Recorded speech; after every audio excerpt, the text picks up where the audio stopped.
Welcome all my dear students to Sudharma's Physics Classroom. Today we are going to discuss the let us assess part from the chapter Electromagnetic Induction from SSLC Physics. So already the chapter discussion is completed. Hope all of you have seen those videos and you are prepared for the text back exercise discussion. So let's start with the first question. Write down the names of some devices that work based on the principle of electromagnetic induction. So the main device we already know is electric generator, right? And another device is moving coil, microphone. We have already discussed the working of this. Moving coil, microphone. Then what else? We have discussed the principle of a transformer. We know it is mutual induction, but this is again an extension of our electromagnetic induction principle, right? So we can include transformer also under the device which works on electromagnetic induction. Now, what are the components essential for providing the electromagnetic induction experimentally? So for making electromagnetic induction possible, what are the essential things required? Definitely we need a magnet, right? The second thing we need is a conductor. Why we need a conductor? A conductor or a coil, right? Or a solenoid or a coil is required, because a magnetic field, there should be a relative motion between the magnetic field and a conductor, then induced EMF will be produced, right? So a magnet and a conductor or a coil are the essential components for proving electromagnetic induction experimentally. And another thing is to understand whether there is a current or not, whether there is an induced EMF or not, we need a galvanometer also. Galvanometer or even anything which can work with that induced current, an LED or a small bulb, anything is fine to understand whether the current is produced or not. So basically in a lab we'll be using a galvanometer to prove electromagnetic induction phenomenon.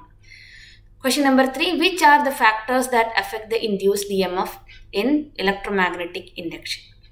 The factors affecting the induced EMF in electromagnetic induction. Which are the factors? What are the factors which affect the induced EMF? How do we know that? The strength of the magnet, right? So magnetic field strength.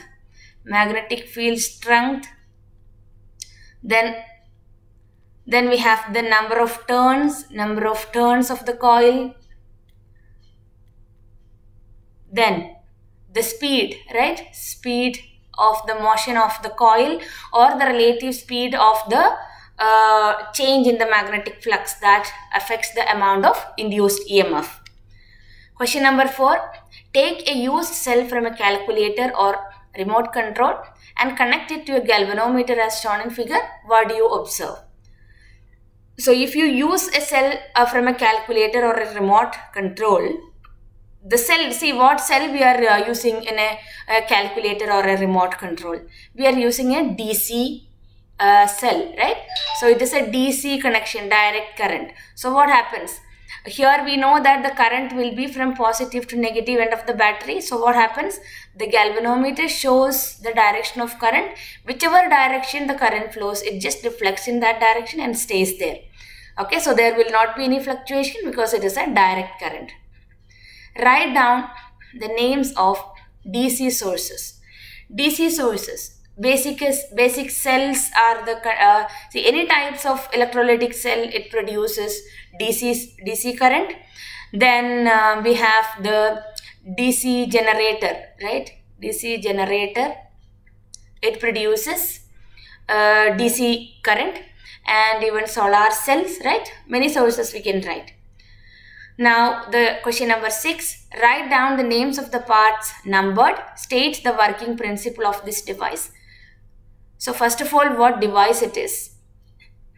We have the north and south pole of a magnet and 2 rings are there and a conductor is there and a galvanometer is shown there. So this is going to be a generator, right? This is a generator. Now, write down the parts numbered.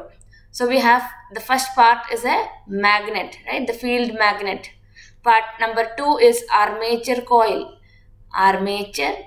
Then here I think the fourth part is the brush, right? Brush, because that is very near by the brush. And third one is the slip ring.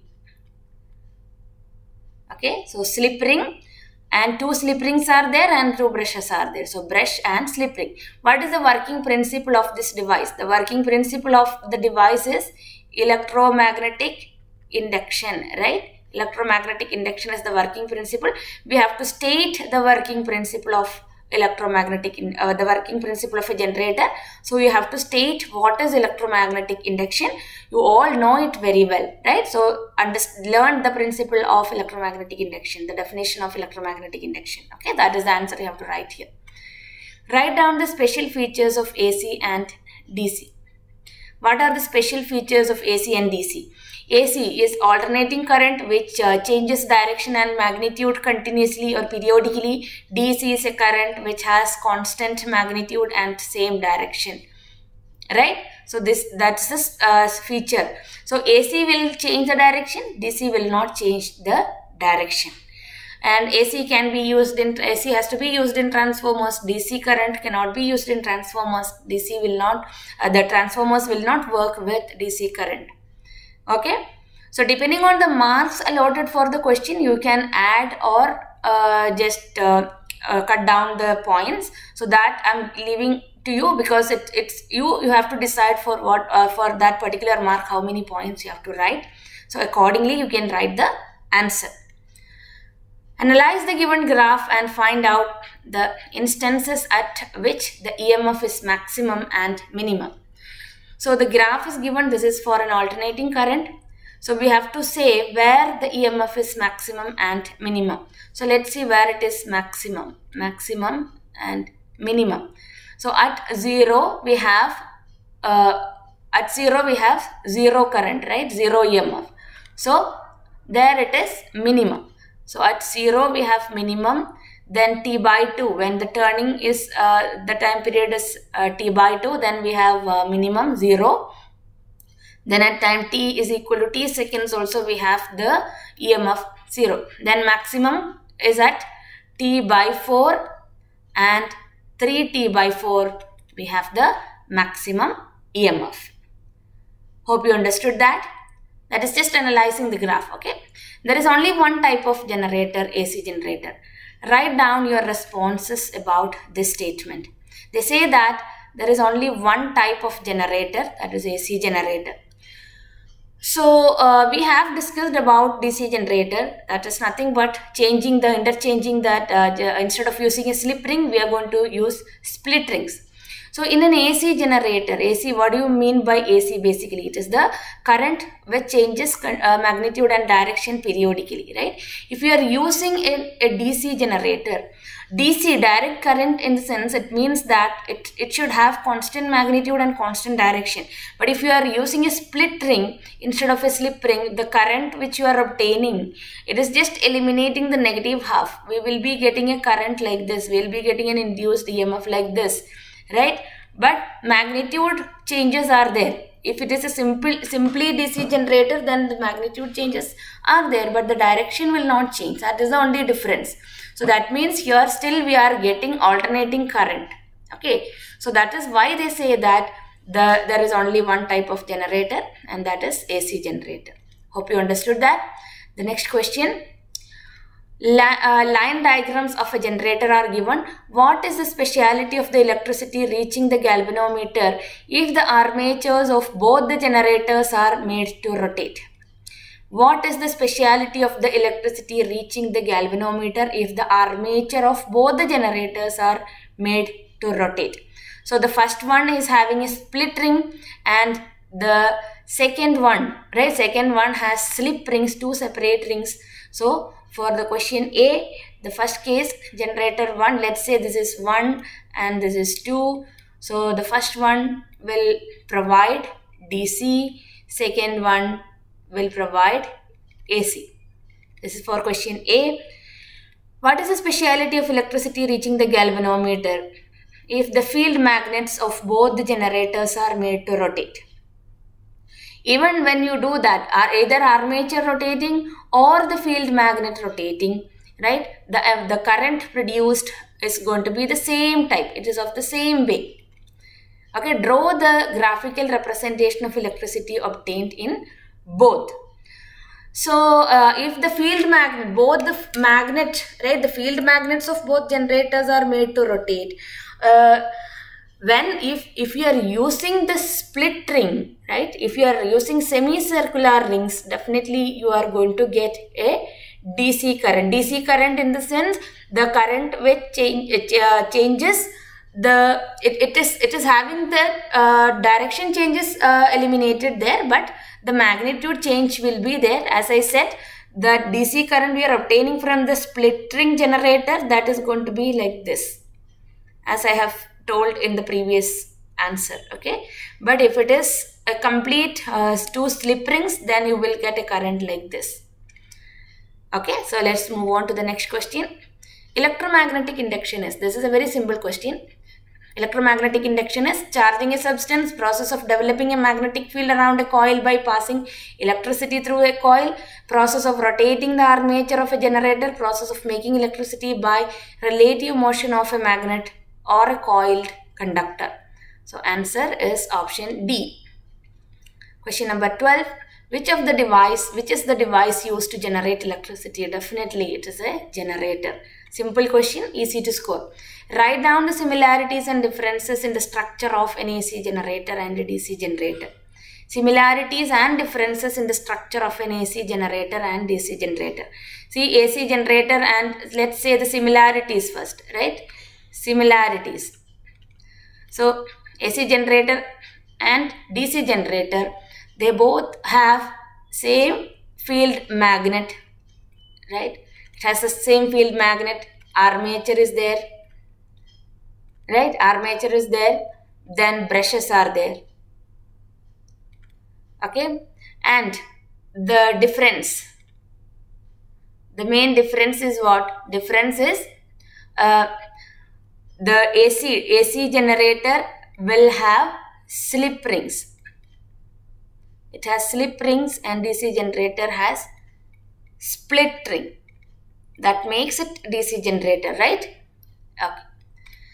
Question number 14. A conductor hung horizontally in the north-south direction is connected to a galvanometer. The conductor is situated in a magnetic field acting in the east-west direction. In which direction should you move the conductor if maximum current is to be induced in the conductor in the north-south direction? In which direction you should move the conductor if the maximum current is to be induced in the conductor in the north-south direction? So we have the conductors is in the east-west direction, is situated in a magnetic field acting in the east-west direction. So here you are going to apply Fleming's right hand rule. Right hand rule. Hope you remember Fleming's right hand rule. So we have to keep the magnetic field. Magnetic field means forefinger, right? Forefinger from east-west direction. Because magnetic field is acting in the east-west direction. In which direction should you move the conductor if maximum current is to be obtained, induced in the conductor in the north-south direction? So current means we have to keep our central finger, right? Central finger in north-south direction. So you're going to use your right hand, keep your forefinger in the east-west direction, central finger in the north-south direction. So automatically your thumb will be moving in the downward direction. Okay. So the answer in this case is downwards. So you have to do it, make sure forefinger, center finger and thumb are in mutually perpendicular direction. So definitely if you keep like this, you will be getting the thumb in the downward direction. So you have used the Fleming's right hand rule. Question number 15. Copper wires of the same length and thickness are connected to points A and B in all the 3 circuits. In circuit A, copper wire is not coiled. In circuits B and C, the copper wire is coiled. Observe the circuits and answer the following questions. When circuit A is switched on, what do you observe? When circuit A is switched on, see, we have a bulb, we have a copper wire which is not coiled, and a DC connection is there. So when the switch A is closed, then what happens? The bulb glows. The bulb will be glowing. When the circuit B is switched on, what change do you observe in the intensity of light? Justify your answer. Here again, we are using a DC source. So bulb glows, no change in the intensity. It's the same thing because it is DC connection. Third question, when the circuit C is switched on, what change do you observe, right? So bulb glows, but the intensity reduces. Intensity decreases.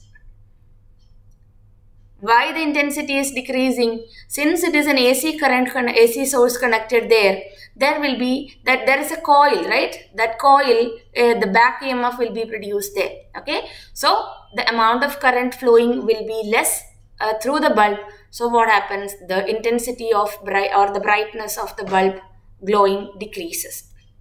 Question number 16. The current in the secondary coil of a transformer is 1 ampere and that in the primary is 0.5 ampere. What type of transformer is this? So we have current in the secondary coil is 1 ampere and current in the primary coil is 0.5 ampere. That means current in the secondary is greater than current in the primary. So definitely this is a step down transformer. Step down transformer. Okay. So how do you know that? Because the current in the secondary is greater than the current in the primary. Current and voltage, they have the inverse relation in transformers. So answer for question A is it's a step down transformer. B, if 200 volt is available in the secondary coil of this transformer, that means V in the secondary is 200 volt. What is the voltage in the primary? So we have the turn ratio Vs by Vp is equal to Ip divided by Is, or Vp is equal to Vs into Is divided by Ip. So what is Vs? Vs is 200, Is is 1 and Ip is 0.5. 200 by 0.5, that is nothing but 400 volt. So we have voltage in the secondary is 200 volt, voltage in the primary is 400 volt. Here also we can prove this is definitely a step down transformer. Explain the working principle of a transformer. Working principle of a transformer is mutual induction. So already we have discussed in the class. So again, if you have learned already, that is good. If you don't remember it, go back and check the class. The working principle of a transformer is explained in detail in the class. Okay. Now, in connection with the working of a microphone, few statements are given in boxes. Arrange them in the proper sequence. So they have given the processes in the microphone. So we have to arrange them in the proper sequence. So they have given the question like voice coil vibrates, diaphragm vibrates, electric signals are produced in the voice coil and sound is produced. So definitely, first of all, the sound is produced, right? First the sound is produced, then the diaphragm vibrates, then what happens? After that, the voice coil vibrates, then electrical signals are produced in the voice coil. So this is the correct order or the correct sequence of the process happening in a microphone. Thick insulated copper wires are used in the primary coil of a step-up transformer and in secondary of a step-down transformer. What is necessity of this? So we have seen that in a step-up transformer, step-up transformer, what happens? Step-up transformer is EMF in the secondary is greater than EMF in the primary. So we know that current in the secondary is less than current in the primary. So primary of a step-up transformer, the current is more. When current is more, we know that the Joule's heating, right? According to Joule's law of heating, when current is more, the heat produced will be more. Similarly, in a step-down transformer, what happens? Step-down transformer, EMF in the secondary will be less than EMF in the primary. So what happens? Current in the secondary will be greater than current in the primary. So the primary coil of a step-up transformer and secondary coil of a step-down transformer are made thick because it helps to reduce the resistance and reduce the amount of heat generated, and it will be helping to reduce the amount of heat lost during the power transmission. Okay, so that is the when current is the electric power is given to the AC current is given to the transformer, the loss of energy can be reduced if the primary and secondary coils are made thick according to step up or step down transformer. Okay, so to reduce the wastage. Which situation causes short circuit? Short circuit. What is the cause of short circuit? If in case live and neutral wire come in contact with each other, that will be creating a low resistance path, and that will create a short circuit. What is the role of earthing wire in a household circuit? Earthing is a protective measure for, especially for metallic devices. So if excess current flows in a circuit, it goes through the earth wire. Earth wire is at zero potential and it just goes to the earth, and it will be protecting the device and the person who is handling the device. So that is done especially for metallic devices. That is why I've kept all these three questions together. Why do we say that metallic devices should be earthed? Because in case if you are touching the metallic part by chance, right, especially like electric iron, right? So if you are touching the metallic part, if it is exposed outside, if by any chance if there is excess flow of charge or in short any problem in the circuit, that metallic part is earthed means that reduces the risk because excess electrons will be flowing through the earth wire. Okay, next question. An electric heater calibrated 1.5 kilowatt 230 volt is connected to a household branch circuit having 5 ampere fuse wire and is made to work. What will happen? So power P is equal to 1.5 kilowatt, that is equal to 1.5 into 1000 watts. V is equal to 230 volt. So we have to, first of all, we have to find out the current. I is equal to P divided by V, that is equal to 1.5 into 1000 divided by 230. So we will be getting the value as 6.52 ampere. That means for the working of this device, we need 6.52 ampere. Now we are going to connect it for a 5 ampere fuse, right? We are going to connect it with a 5 ampere fuse. Definitely when the current exceeds this 5 ampere, the fuse will melt, right? So fuse melts. What happens? Fuse melts. Why? Because the current already, once we switch on the device, what happens? The moment the switch is on, the moment the device starts working, then it draws more than 5 ampere current, right? It draws 6.52 ampere as per this calculation. It draws 6.52 ampere. That means it is greater than 5 ampere. That was the amperage of the fuse connected there. Fuse melts and we will not be able to make the use of that device. We cannot make that device working with that 5 ampere fuse wire. Now, which are the devices connected in series in a household circuit? What kind of devices we can connect in series in a household circuit if you require, right?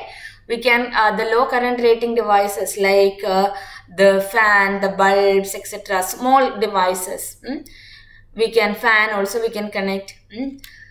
So especially we have to say that the devices which consumes a very low amount of current, or the devices with low power rating can be connected in series. It can be connected. Okay.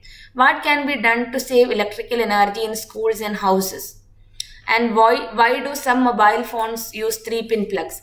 So what can be done to save electrical energy in schools and houses? So we need to make sure we are not switching on the bulbs during the daytime. Switch off the fan if no one is there, right? In house also we can do the same thing. And watch TV together instead of watching it one by one, right? So a lot of electrical energy is utilized at that time. So when you look at each and everything, you can add your own points there in this particular question, in question number 24. Okay. So write down your own answer, but it should be valid. Okay, why do some mobile phones use 3-pin plugs? Especially mobile phones, when we all have the habit of using the mobile phone when we are connecting, when we are charging it, right? And that mobile phone is having metallic body also. So what happens if by chance if excess flow of current is there, then there is a maximum chance of getting electric shock, right? So it is safe to use mobile phones which have 3-pin plugs. So 3-pin plugs, not only mobile phones, everything, any device, if it is using 3-pin plug, it is to protect us, right? Protect people who uses that. And some mobile phone chargers, we can see the dummy pin will be there, that pin will be made of plastic. So the connection to the plug point, right, it will not be disturbed if it is a 3-pin plug. Even if it is a dummy pin will not protect the device, but it will make sure the pin, the connection is ensured to the plug point. Okay, that is why they are mainly using the 3-pin plugs. Okay, so hope all of you have understood the question answers. So question number 24, I'm leaving that to you. What? Because you are in grade 10, you should be in a position to answer all these questions in your own way. And another thing you might have noticed is I have not given you the printed answers because I prefer all of you to understand and write in your own words. Make sure the key points, the key words are there in your answers. Because if the teacher gives you the notes and if you start writing it, just copying that, you are not learning anything there, right? So I have given you all the hints, right? All the answers I explained, you understand and write in your own sentence. Okay, so question number 24, if you have any doubts, if you feel okay your answer is correct or not, you can message me. Okay, then if it is wrong, I will correct you. Okay, if it is correct, I will again give you a thumbs up there. Okay, so put those examples in the comment box. So the next class will be very interesting.